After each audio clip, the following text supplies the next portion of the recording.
오늘 본문 내용은 옥에 갇힌 요한이 예수님이 하신 일을 듣고 제자들을 보내서 예수님이 그 오실 메시아가 맞나 하는 것을 물어본 내용입니다. 요한이 옥에 갇혀서 예수님이 하신 사역들을 듣다 보니까 산상수훈 설교, 병자들, 귀신 들린 자들을 고쳐주시고 제자들을 파송하고 세상에서 핍박받을 것을 경고하신 일 등 그 예수님의 일들이 지금 기록되어 있죠. 그 얘기를 듣고 요한이 기대하는 메시아상과 예수님이 다르다, 의심하고 또 오해했다, 이런 식으로 이해할 수도 있는 본문입니다. 세례 요한이 와서 예수님에 대하여 증거한 내용들을 보면 그가 이런 메시아, 즉 예수님이 하시는 이런 일들이 메시아로서 하실 일이라는 데 대하여 분명한 이해가 있었던 것도 사실이기 때문에 많은 학자들이 실은 결론을 못 내리고 있습니다. 요한이 진짜 의심을 한 건지, 근데 요한이 이해하고 있는 메시아에 대한 이해를 보면 이해를 분명히 하고 있는데 왜 이런 이야기를 했을까? 그래서 학자들도 이렇게 쉽게 결론을 내지 못하는 그런 본문입니다. 문제는 요한이 의심을 했냐 안 했냐, 그게 아니고 예수님을 요한이 어떻게 이해하고 있었느냐, 그게 실은 더 중요하고 시급한 문제겠죠. 그래서 먼저 우리는 세례 요한이 예수님을 어떻게 증거했는가, 세례 요한은 예수님을 어떤 식으로 이해하고 있었는가 하는 것을 추적해 봐야 됩니다. 요한복음 1장 19절로 가시겠습니다. 유대인들이 예루살렘서 제사장들과 레위인들을 요한에게 보내어 내가 누구냐 물을 때 요한의 증언이 이러하니라.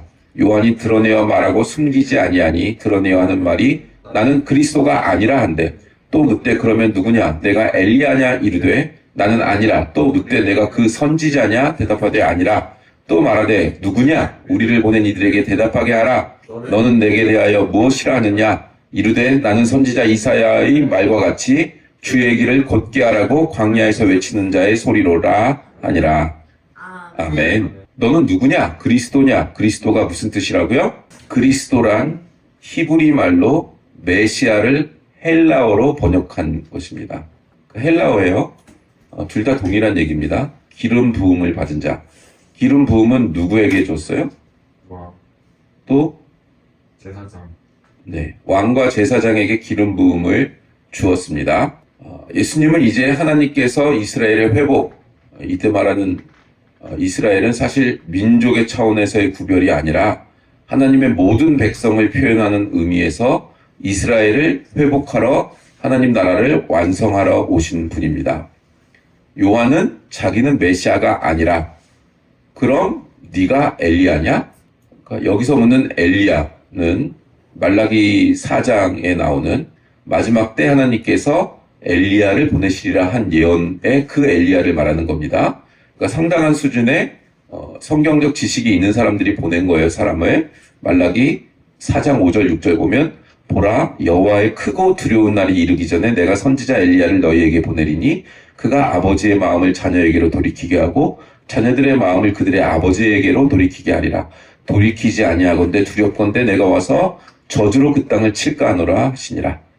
물론 죽은 엘리야를 보낸다는 뜻이 아니라 엘리야가 맡았던 사역, 그러니까 아비의 마음을 자식에게, 자식의 마음을 아비에게 돌이키게 하는 그 사역을 할 선지자를 보낸다 하는 것이 이미 예언이 되어 있었습니다. 네가 엘리야냐? 근데 난 엘리야도 아니다. 그럼 네가 선지자냐? 그 선지자냐입니다. 그럼 여기서 그는 누굴까요? 모세가 임종시에 예언한 말세에 하나님께서 나와 같은 선지자를 일으키시리라 한 그 선지자입니다. 신명기 18장 15절 내 하나님 여호와께서 너희 가운데 내 형제 중에서 너를 위하여 나와 같은 선지자 하나를 일으키시리니 너희는 그의 말을 들을지니라. 18절에 가면 내가 그들의 형제들 중에서 너와 같은 선지자 하나를 그들을 위하여 일으키고 내 말을 그 입에 두리니 내가 그에게 명령하는 것을 그가 무리에게 다 말하리라. 내 형제 중에서 선지자를 보내겠다. 이렇게 모세가 예언을 해놨기 때문에 모세가 말한 그 선지자냐? 하고 세례 요한한테 물어봅니다. 아니라 그럽니다. 그럼 넌 누구냐? 그랬더니 이사야서를 예를 인용해서 대답을 합니다. 주의 길을 예비하러 온 광야의 소리라 하고 자신의 정체성에 대하여 분명히 얘기합니다. 이사야 40장 3절에 보면 외치는 자의 소리여 이르되 너희는 광야에서 여호와의 길을 예비하라 사막에서 우리 하나님의 대로를 평탄하게 하라.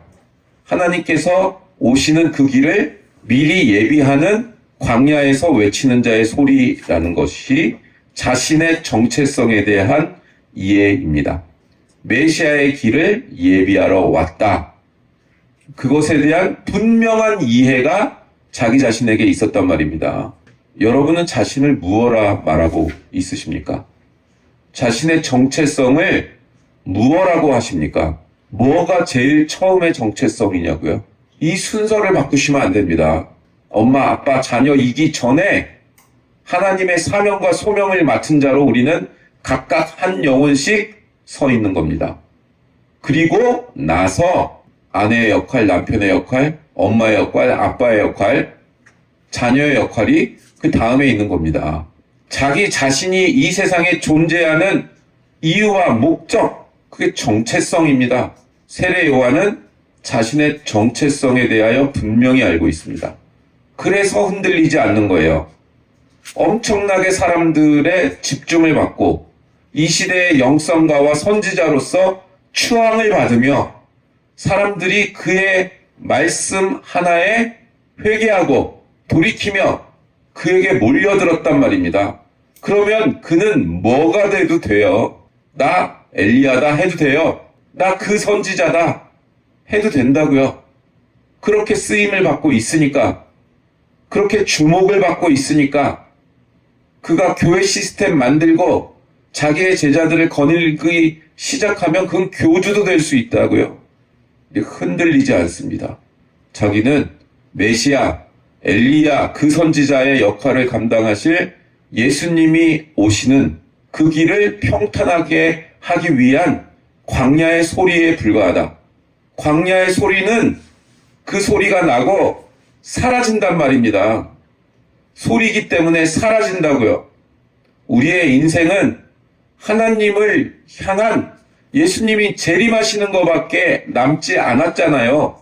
지금 기독교 역사에서 모든 게 말씀대로 이루어졌는데 이제 하나 남은 건 예수님이 다시 오시는 거, 그거밖에 남지 않았다고요. 우리는 광야에서 외치는 자의 소리로 예수님 재림하실 것, 이제 예수님이 오실 것, 메시아가 진짜 오실 것, 새 예루살렘, 새 하늘과 새 땅이 올 것, 그것을 증거하는 소리로 남고 사라지면 됩니다.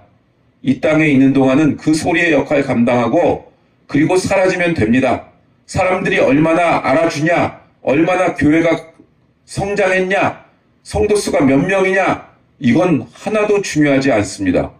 외치는 자의 소리로 있다 사라지면 되는 겁니다. 그게 우리의 정체성이면 우리는 엉뚱한 데다 시간 낭비 안 하고 자원 낭비 안 하고 지혜롭게 우리의 인생의 시간들을, 에너지들을, 우리에게 주신 자원을, 능력을, 은사를 어떻게 쓸 것인지를 정하고 그리고 살다 가면 되는 거라고요. 사람들의 기억에 남건 말건, 인정을 사람들이 하건 말건, 우리 각자는 그 사명 외쳐지고 소리로 존재하고 사라지는 그 사명 감당하면 되는 겁니다. 그 각오들을 하십시오. 그 각오들을 하지 않으면 견딜 수가 없는 그런 시대가 펼쳐질 것입니다. 이미 펼쳐진 걸 느끼고 있죠. 그가 이해한 메시아는 어떤 식으로 또 이해되냐 하면 요한복음 1장 29절에 이튿날 요한이 예수께서 자기에게 나오심을 보고 이르되 보라 세상 죄를 지고 가는 하나님의 양이로다. 유대인들은 메시아를 군사적인 메시아, 자기들을 잘 먹고 잘 살게 해주는 경제적인 메시아, 정치적인 구원자로서의 해결사로서의 메시아를 기대하고 있었다고요. 백마 타고 오는 정복자예요. 세례 요한은 거의 유일하다시피 예수님은 죄의 문제를 해결하러 오는 속죄 양으로서의 메시아다라는 것을 인식하고 있는 아주 독특한 존재였단 말이에요. 정말 유일하다고요, 세례 요한만이. 예수님은 영적인 문제, 죄의 문제를 해결하러 오시는 분이다라는 이해가 이 시대에 거의 유일하게 이 사람만 있었다고요. 세례 요한이 이걸 이해하고 있으니까 학자들이 헷갈리는 거예요. 아니, 그가 이해한 메시아는 분명히 이런 메시아인데 왜 제자들을 보내서 예수님이 진짜 메시아입니까? 라는 이 질문을 하게 했는가? 이게 진짜 의심이 들었는가? 아니면 이 수사학적인 반어법인가? 예수님이 메시아라는 것을 좀 더 강조하기 위한 반어법적인 행동이었는가? 그래서 이거에 대해서 갈피를 못 잡는다고요. 예수님은 30절에 보면 내가 전에 말하기를 내 뒤에 오는 사람이 있는데 나보다 앞선 것은 그가 나보다 먼저 계심이라 한 것이 이 사람을 가리킴이라. 아니, 내 뒤에 왔어. 내 뒤에 태어났다고. 근데 나보다 앞서 있어. 라는 이 패러독스, 이해가 안 되는 말을 세례 요한이 했다고요. 그는 내 뒤에 태어나지만 6개월 뒤에 태어나잖아요. 내 뒤에 태어나지만 나보다 앞선 존재다. 먼저 계십니다. 그는 메시아는 인간으로 오지만 인간이 아니라 하나님이신 것까지 알고 있는 존재였다고요. 그리고 31절에 또 나도 그를 알지 못하였으나 내가 와서 물로 세례를 주는 것은 그를 이스라엘에게 나타내려 함이라. 세례 요한은 세례를 많이 주니까 세례 요한이잖아요. 그게 메시아를 준비하는 일이다 라는 자신의 사역과 사명을 분명히 알고 있었다고요. 여러분은 여러분의 사명을 분명히 알고 있습니까? 자신의 첫 번째 된 본분이 뭔지 알고 있습니까? 하나님의 자녀로 부름받은 것, 목사의 직분인 저, 사모, 하나님의 성도, 이 직분이 무엇을 의미하는지를 이해하고 있습니까? 세례 요한이 세례를 준 이유는 회개하게 하기 위해서잖아요. 회개하라, 천국이 가까이 왔느니라. 예수님이 이제 오실 건데 오시기 전에 자신은 평탄하게 만들어야 되잖아요. 근데 그게 회개시키는 일이었다고요. 그러니까 정말 예수님을 만나기 전에 우리가 회개하는 역사가 있다고요. 내가 죄인이구나. 내가 정말 죄인이네. 나는 정말 누구보다도 착하게 살았다고 생각하고 성실하게 살았다고 생각하고 핍박과 고난 속에서도 나는 이 의로움을 잃지 않고 살아왔다고, 나는 성실하게 살아왔다고 생각했지만 내 영혼을 보니까 이거 죄인이네. 어쩌지 못하는 죄인이네. 이걸 통회하고 자복한다고요. 나한테 구원자가 필요하구나. 그래서 이해가 된다고요. 예수님 외에는 나를 구원해 주실 분이 없구나. 이 죄를 구원할 분은 예수님밖에 없구나. 그걸 알게 돼요. 그렇기 때문에 세례 요한은 와서 회개하라, 천국이 가까이 왔느니라예요. 근데 회개하고 예수님이 필요하다는 걸 아는 단계는 그게 정말 구원이 임했는지 안 했는지 모른다고요. 예수님까지 만나는 이 사이클이 돌아야 된다고요. 근데 우리는 자꾸 회개하는 대로만 돌아가요. 물론 우리는 매일 회개해야 되죠. 그거는 평탄케 하는 작업, 예수님이 오시는 길을 평탄케 하는 작업이에요. 그리고 우리는 예수님을 만나, 십자가를 통과하시는 예수님을 만나 우리의 죄악이 그 보혈의 피로 모두 다 덮이는, 지금도 습관적으로 죄짓고 사는데, 지금도 하나님이 우선순위에서 맨 앞이 아닌 구원을 얻고도 이러는데 우리가 이전에는 오죽했겠어요. 이 죄악들을 모두 덮고 하나님의 자녀를 만드셨다. 오실 메시아는 왕국, 민족적 차별을 하는, 다른 민족은 모두 다 이방인 개 돼지에 불과하고 우리만이 선민이다 하는 그런 군사적으로도 강하고 경제적으로도 강한 그 왕국을 세우는 게 아니라 영적인 나라, 그 나라에 들어가려면 회개를 해야 되느니라 하는 것을 세례 요한은 알고 있었고, 그 세례를 줌으로써 회개를 촉구함으로써 오실 메시아의 길을 준비하고 있었다는 것은 오시는 메시아가 어떤 나라를 세우실 것이며 그 나라가 어떤 근거 위에 세워지는 나라인지를 그가 분명히 인식하고 있었다는 것입니다. 더더욱 요한복음 3장 22절 이하에 가면 이런 기록이 있습니다. 22절에서 30절입니다. 그 후에 예수께서 제자들과 유대 땅으로 가서 거기 함께 유하시며 세례를 베푸시더라. 요한도 살렘 가까운 에논에서 세례를 베푸니 거기 물이 많음이라. 그러므로 사람들이 와서 세례를 받더라. 요한이 아직 옥에 갇히지 아니하였더라. 이에 요한의 제자 중에서 한 유대인과 더불어 정결 예식에 대하여 변론이 되었더니 그들이 요한에게 가서 이르되 랍비여, 선생님과 함께 요단강 저편에 있던 이 곧 선생님이 증언하시던 이가 세례를 베풀매 사람이 다 그에게로 가더이다. 요한이 대답하여 이르되 만일 하늘에서 주신 바 아니면 사람이 아무것도 받을 수 없느니라. 내가 말한 바 나는 그리스도가 아니요 그의 앞에 보내심을 받은 자라고 한 것을 증언할 자는 너희니라. 신부를 취하는 자는 신랑이 서서 신랑의 음성을 듣는 친구가 크게 기뻐하나니 나는 이러한 기쁨으로 충만하였노라. 그는 흥하여야 하겠고 나는 쇠하여야 하리라 하니라.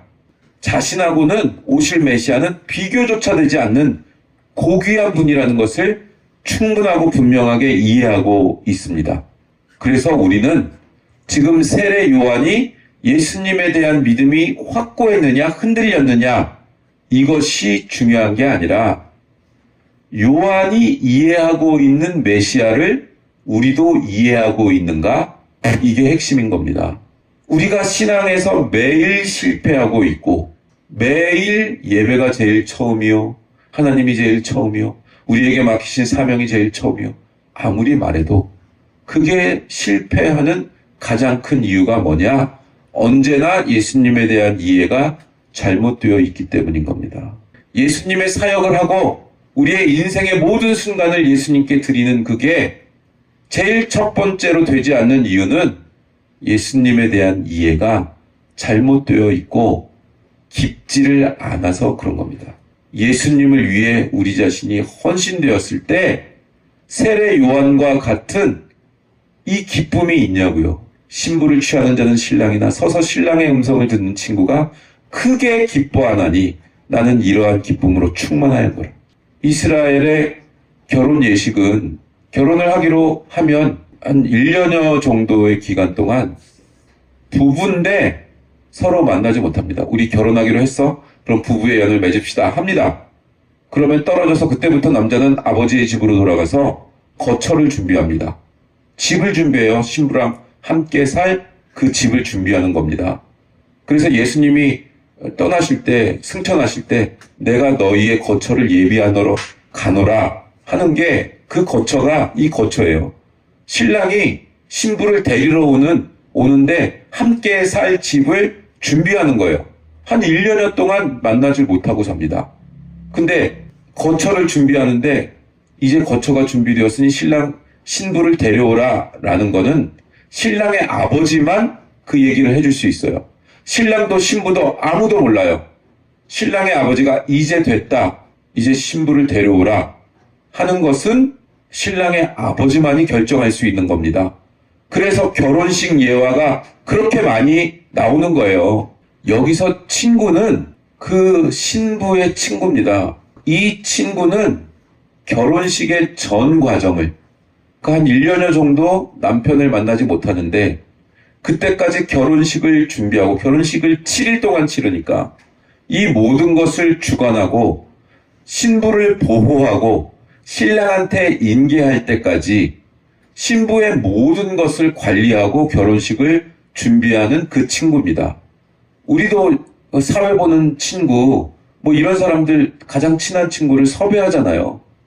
그러면 이 친구는 이 결혼식의 전체를 책임지는 위치라고요. 그래서 이 결혼식이 뭐 망가지거나 뭐 포도주가 제대로 준비되지 않는다거나 이런 식의 일들이 벌어지면 그 책임을, 이 관습 속에서 결혼식은 너무나 중요했기 때문에 오죽하면 온 마을이 7일 동안 축제를 벌이냐고요. 온 마을이 벌이는 이 축제를 망쳐버린 주범이 되기 때문에 그 지역에서 이 풍습을 가지고 있는 이 사람들 사이에서 아주 그냥 개망난이가 되는 거예요. 그러니 그가 신랑이 왔다라는 음성이 듣고 이제 신부가 신랑에게 인계되는 것만 되면 그럼 자신의 그 1년 동안의 책임에서 벗어날 수 있고 자신이 가장 사랑하는 신부가 신랑에게 인계되니 그게 얼마나 기쁘겠냐고요. 지금 그 기쁨을 세례 요한이 누리고 있는 거예요. 우리가 예수님 오실 때까지 이 역할을 감당하는 긴장이 있어야 된다고요. 축제가 벌어지지 않겠어요? 예수님이 오실 때? 신랑 되신 예수님이 오실 때 축제가 벌어지지 않겠냐고요. 그것을 준비하는 자들이에요. 교회는, 성도는. 그래서 신랑이 오신다는 것, 예수님이 재림하시고 그건 무슨 말이요? 인류의 역사가 끝난다는 말이죠. 종말이 온다는 거잖아요. 근데 예수님이 오시는 소리라고요, 우리에게. 그러니 뭐 666이니 베리칩이니 뭐 무슨 붉은 말의 시기가 시작되었다느니 이제 그런 환상들을 보는 그런 은사자들이 많이 있습니다. 이제 붉은 말은 이제 전쟁인데 전쟁의 시대가 시작되었다는 예언들을 하는 그런 사람들이 이제 막 늘기 시작했다고요. 그게 공포예요, 우리에게? 아니요. 물론 살기는 힘드니까 어떤 두려운 마음은 있지만 지혜롭게 준비하고 인간의 역사가 끝나가는구나. 신랑이 오는구나. 내 책임이 끝나가고 이제 신랑에게 이 신부들을 신랑에게 인계하면 이게 얼마나 큰 기쁨인가. 우리에겐 종말의 소식이 기쁨의 소식인 겁니다. 우리는 소망이 포기되지 않고 두렵지 않고 종말이 오는 것을 기뻐하는 자들로 이 신부의 친구로 그 책임 맡은 자로 존재하는 겁니다. 그게 종말의 때를 사는 성도들의 정체성입니다. 남들은 두려워해도 우리는 소망을 붙들고 신랑의 음성을 듣게 되겠구나 하는 소망을 갖고 있어야 되는 겁니다. 이제 큰 교회고 작은 교회고 구분이 없습니다. 큰 교회더라도 진짜 하나님을 따르고 이 음성을 듣는 것을 기뻐하는 자들이 있고, 그리고 세상이나 다를 바 없이 교회에 다니는 사람들이 있고, 그죠? 멤버십이 된 사람들, 교회에 들어와서 자기가 사회적인 소셜 포지션으로는 만날 수도 없는 사람들을 형제님, 자매님 하면서 만나 사업을 하고 어떻게든 이득을 보려고 하는 그런 류의 사람들이 있는 거고, 진짜 메시아를 갈망하며 사는 그런 성도들이 있는 겁니다. 이제 시대는 하나님의 말씀을 듣고 직접 들어야 됩니다. 각자가 직접 들어야 된다고요. 묻혀서 듣고 분위기에 휩쓸려가는 건 아무 소용이 없다고요. 하나님의 말씀을 자기가 직접 들어야만 합니다. 자신의 사명을 직접 하나님께 들어야 됩니다. 분위기에 묻어서 신앙생활하는 그런 시대는 끝났어요. 앞으로 살아남지 못해요, 앞으로는. 예수님이 어떤 의미로 오셨는지, 정치적, 경제적, 군사적인 해결사로 오시지 않으셨다는 것, 그것을 분명히 이해하십시오. 나의 죄 문제, 하나님의 자녀답지 못한 문제, 내 직분, 내가 맡은 사명을 감당할 수조차 없는 존재, 그 존재의 문제를 해결하러 오십니다. 물론 이 과정, 그런 하나님의 자녀를 만드시기 위하여, 하나님을 믿게 하기 위하여, 또는 우리가 믿는 가치가 아닌 그 가치가 아무런 의미가 없다는 것, 그것에 대하여 항복하는 과정, 또 거기서부터 회복하는 과정, 또 우리가 하나님이 보내신 곳에 이제 준비되면 가야 되는데 가기 위한 과정, 그런 과정 중에 필요해서 정치적, 경제적, 군사적 문제가 해결되는 경우들도 있습니다. 근데 그건 어떤 하나님의 나라가 이루어 나가기 위하여 그런 현실적인 필요의 단계들이 있어서 그런 일들이 있는 것이지, 예수님이 오신 목적이 아니라고요, 그거는. 예수님은 영적인 이 문제들을 해결하기 위해서 오신 겁니다. 그래서 우리의 신앙과 우리의 보상은, 우리가 예수님 믿어 우리에게 오는 보상은 항상 영적인 차원에서 확인되는 것밖에 없습니다. 근데 우리가 실패하는 거는 기독교라는 이름, 종교라는 이름으로 이 세상적인 것들을 보상으로 요구하는 데 있는 겁니다. 언제나 거기서 신앙의 실패가 옵니다. 예수님 믿어서 경제적으로, 사회적으로 편하지 않습니다. 세상에 무슨 보상? 없습니다. 이게 얼마나 성도들을 시험에 많이 빠지게 하는지 모릅니다. 진짜 내가 자랑해야 될 게 뭔지를 놓치게 하는지 모릅니다.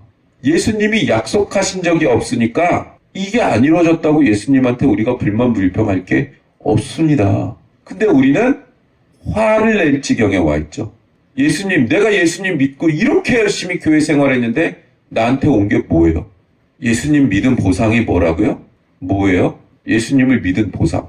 우리가 비로소 죄를 거부할 수 있는 자리에 왔습니다. 의와 진리와 거룩으로 살 수 있습니다. 이제는 죄가 뭔지 하나님의 의가 뭔지를 아는 데까지 왔으니까 의를 위하여 자신을 바치는 선택권이 비로소 주어져 있습니다.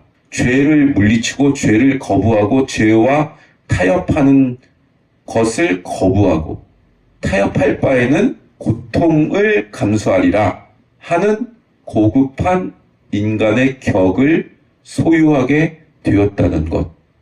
그게 우리가 보상받은 겁니다. 근데 이건 놓치죠. 아니, 그런 보상은 다 필요 없고 일단 한강이 보이는 강남 아파트 한 채는 주셔야지. 내 자녀는 스카이를 가야지. 이런 거밖에 안 남아있다고요. 세상 사람들은 자기 실력과 능력을 의지해서 성공하는데 행복한데 우리는 예수님께 충성을 다해서 성공과 행복을 누리리라. 요거밖에 다른 게 없어.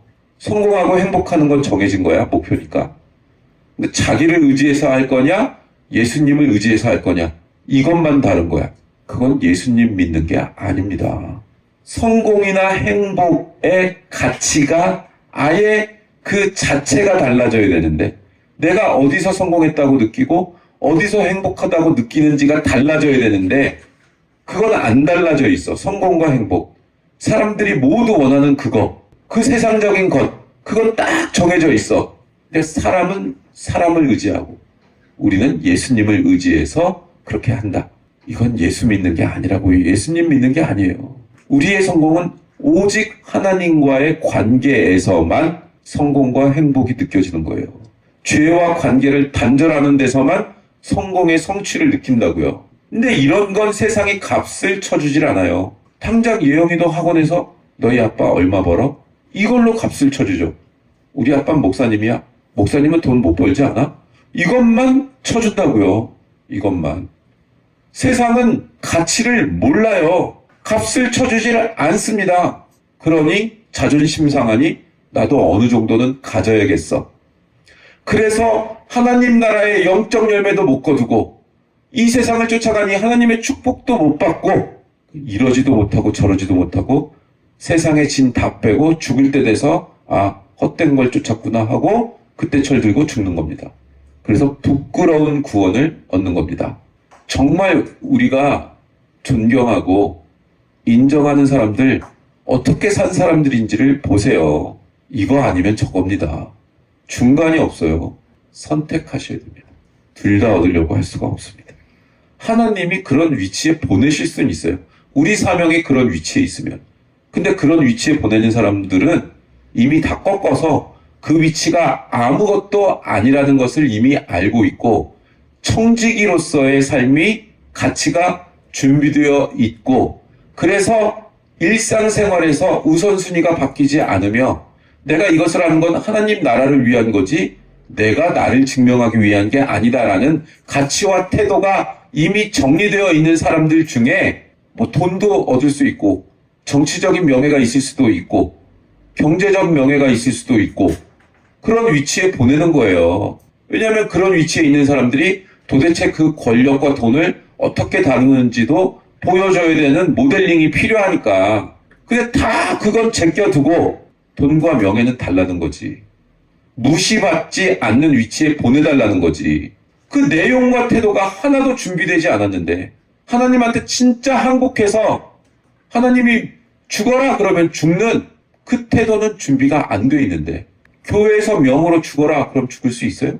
교회의 권위가 땅에 떨어져 있으니까 지금 이 권위가 안 서잖아요. 교회의 권위가. 우리 이걸로 함께 죽읍시다 하면 죽을 수 있냐고. 당신의 위치와 직분은 죽는 자리입니다. 이거에 순종할 수 있냐고요. 아니요. 그 순간 공격합니다. 자존심을 긁었다는 거예요. 그래서 장로 눈치를 잘 봐야 돼. 목사도 장로 눈치를 잘 봐야 돼. 그래야 살아남아. 이렇게 됐다고요. 지금 우리들의 가장 큰 문제는 예수님을 믿은 것으로 세상적인 보상을 얻으려고 하는 것이 첫째요. 그 다음에 예수님 믿는 것을 세력화해서 우리의 힘을 확인하려고 하는 유혹에 넘어가는 겁니다.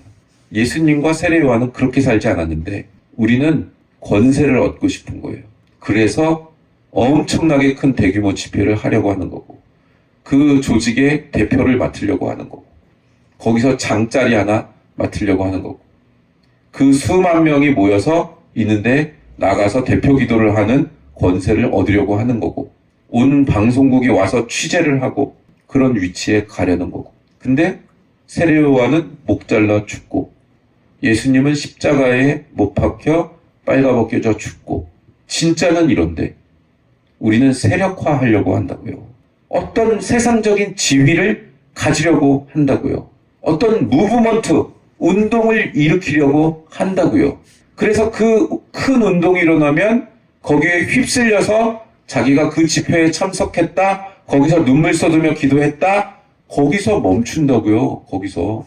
인생이란 시간을 통하며 이 지지리도 자존심 상하고 공상이며 공핍하며 그런 건 안 겪으려고 한다고요. 그리고 나서 사회 구조를 바꾸겠다, 체제를 바꾸겠다, 시스템을 바꾸겠다, 이런 시스템과 군사와 뭐 이런 걸 바꿔서 정치를 바꿔서 해결하려고 한다고요. 물론 그걸 위해서 사명을 맡은 사람이 있을 수 있습니다. 근데 그 사람은 반드시 이 내용이 정비가 되고 항복을 했고 하나님의 가치가 이루어져 나가는데 쓰임을 받고 있는 차원에서 그런 데 가서 사역을 하게 되는 거라고요. 그래서 노예제도 폐지되고 여자들한테도 선거권이 주어지고 투표권이 주어진다고요. 그런 일들을 감당한 크리스찬들이 있었기 때문에 근데 그 사람들이 명예롭고 역사에 남았으니까 나도 그걸 하겠다 이렇게 나가는 건 우선순위에서 틀려 있는 거라고요. 그거 훈련받는 건 로컬 처치, 사람들 사이에서의 관계, 그 속에서 훈련받는 거라고요. 자기 자신을 가두고 있는 간수장이 있다고요. 그 간수장한테서 열쇠를 받아내야 된다고요. 그게 통과되는 거라고요. 근데 이거 통과는 안 하면서 내가 머릿속에 그린 그걸 달라는 거야. 아니요. 그거 주어지는 법이 없습니다. 내 자신이 소금으로 녹아져 가는가 하는 그 존재의 정체성을 잃지 않도록 하는 싸움.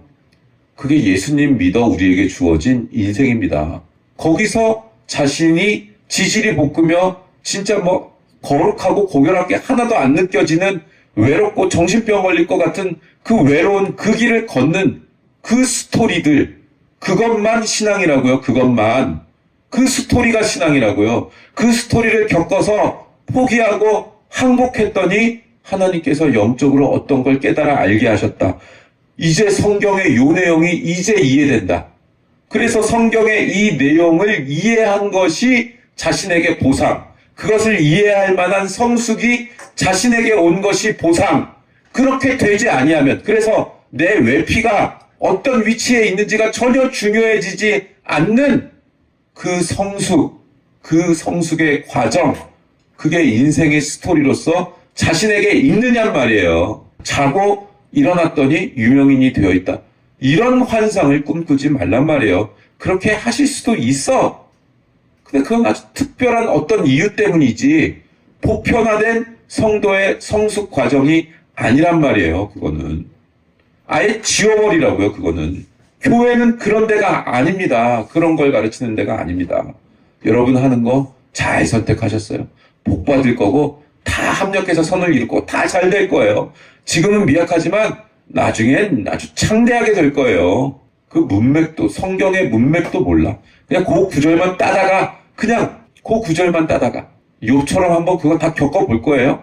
재산 망하고 간지럼으로 벅벅 긁고 아내는 도망치고 자식 10명은 다 죽고 그거 겪을 거냐고. 뭔지도 모르고 그냥 뭔지도 모르고. 항복이 먼저입니다. 항복이. 서로 위로해주는 데가 아니라고요. 교회는. 이 엄위한 걸 가르치고 질서에 맞게, 자신의 위치에 맞게 어떤 태도를 가져야 되는지 가르치는 곳이라고. 이제 다 축복이야. 그런 개망난 이들이 됐지. 예수님한테 우리가 뭘 더 원할 자격이 있어요? 뭘 더 원하냐고, 우리가. 죽어 썩어 문드러질 벌레 같은 존재를 구원해 놨는데, 영광스러운 것을 소유할 수 있는 존재, 그 존재 자체를 만들었다고, 우리가. 클래스가 다르기 때문에 클래스는 영원하다. 이 클래스가 다른데 그걸 만들어놨는데 더 달라는 거예요. 애들한테 쏟아 부어 놔봐야 애들은 나중에 지들이 힘들면 나한테 해준 게 뭐 있냐 그런다고요. 엄마 아빠가 좀 더 벌고 엄마 아빠가 좀 더 유명한 사람이고 그러면 내가 이 고통을 안 겪지 않냔 말이야. 그거밖에 안 합니다. 자식들은 다 그래요. 아무리 성숙해도 자기가 원하는 거 안 사줬다 이거지. 자기가 원하는 거 안 들어줬다 이거지. 그거 하고 있는 거라고요, 성도들이. 근데 하나님은 이런 우리를 통해서만 복음을 전파하시겠대요. 우리가 빛도 없고 소금도 아닌데, 가짜 소금들인데, 우리를 통해서만 빛과 소금을 퍼뜨려 나가시고 하나님을 증거하시겠대요. 우리가 안 하면 하나님도 못해요. 이게 기가 막힌 일이라고. 그래서 성도는 자기가 세상과 싸울 수밖에 없는 가치를 가진 존재라는 것을 알아야 되는데, 나는 세상과 부딪힐 수밖에 없어서 세상에서 손해보고 사는 게 내 운명이구나, 내 정체성이구나, 이걸 알아야 되는데, 세상에서 봉사하며 살 테니 나를 인정하고 유명하게 해달라. 그러니 내 제품을 사달라. 이거밖에 안 하고 있다고요. 우리가 가진 특별한 권세들, 특권들, 그러나 그 특권을 가진 자들이 가진 책임들, 우리는 고급한 신자가 되었기 때문에 가진 지위가 어떤 존재의 가치를 가졌는지를 이해하는 힘, 이게 없으면 안 됩니다. 그걸 썩히면 안 됩니다. 그걸 유보하면 안 됩니다. 일단은 먹고 사는 거 해결하고 그 다음에 이걸 하자. 이렇게 유보할 수가 없습니다. 해봤어요. 안 되더라고요.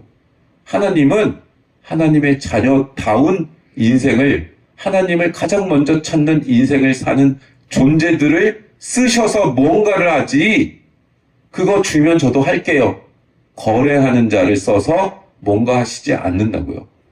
그 거래하는 걸 포기하고 하나님으로 가득 차 신부의 친구된 책임을 다하는, 내 존재 가치가 무엇인지를 아는 그런 성도들을 통하여서만 하나님이 증거되고, 그 증거가 세상 끝까지 가면 그때 신랑이 오시는 그 신랑의 음성을 듣게 되는 겁니다.